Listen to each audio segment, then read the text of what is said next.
So now that I've given you an overview of the Java Scheduled Executor service, let's go ahead and take a look at how you could apply an instance of the Scheduled Executor service to our timed Memoizer class that we looked at earlier.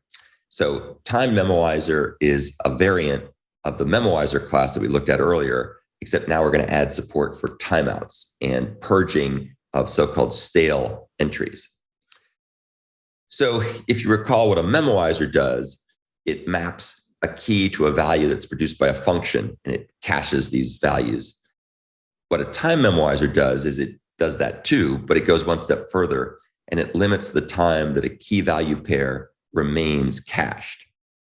And so if a value has been computed for a key, it's returned rather than calling the function to compute the value again. That's the same way it worked before. Also, the same way it worked before is that time Memoizer uses Concurrent Hashmap in order to minimize synchronization overhead when used in a heavily multi-threaded program, especially on modern multi-core processors with lots of cores. Quick recap, you probably remember this from our earlier discussions, but Concurrent Hashmap uses these lock guards to guard each hash bin using compare and swap operations. Therefore, contention is very low, especially if things hash to different locations in the hash table, super duper low contention. In contrast, something like a synchronized map just uses a single lock, so the contention will be higher. There's also a method here called compute if absent, which is going to be used to ensure that only one call to a function runs when a key and a value are first added to the cache. No matter how many methods call compute if absent, only one will be used in order to do the computation, in this case, for example, of whether a number is prime.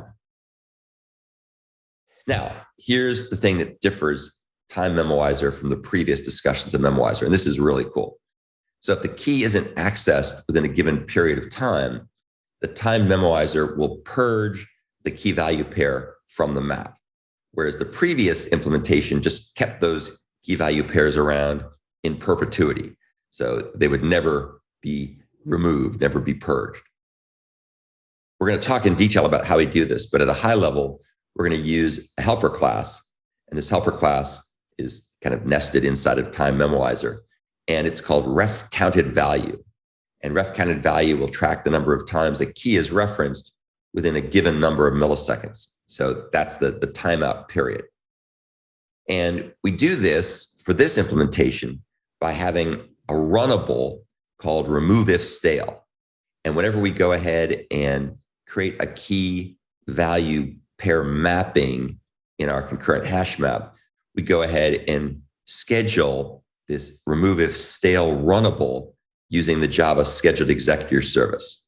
And in fact, we'll have a single threaded version of this because we only need one thread to do all this stuff. And for every key value pair, of course, we're going to have a RemoveStale Runnable registered or scheduled with the Scheduled Executor service. And then when the timeout elapses, it'll then go ahead and decide whether or not a given key value pair has become stale, in which case it should be removed or not rescheduled, or whether it should be rescheduled again. So basically what we're doing here, this is very important to understand, each runnable, each RemoveStale Runnable is scheduled as a so-called one-shot task. And when it goes off, when the timeout expires, it will be rescheduled if and only if the value associated with that particular key has been accessed within the timeout period. So let's say, for sake of argument, that we're going to do this once a second. So for every item that's registered, every second, there'll be a timer that goes off, and then the implementation will check to see whether or not that key value pair has been accessed in the last second. If it is not, it will not be rescheduled. If it has, it will be rescheduled.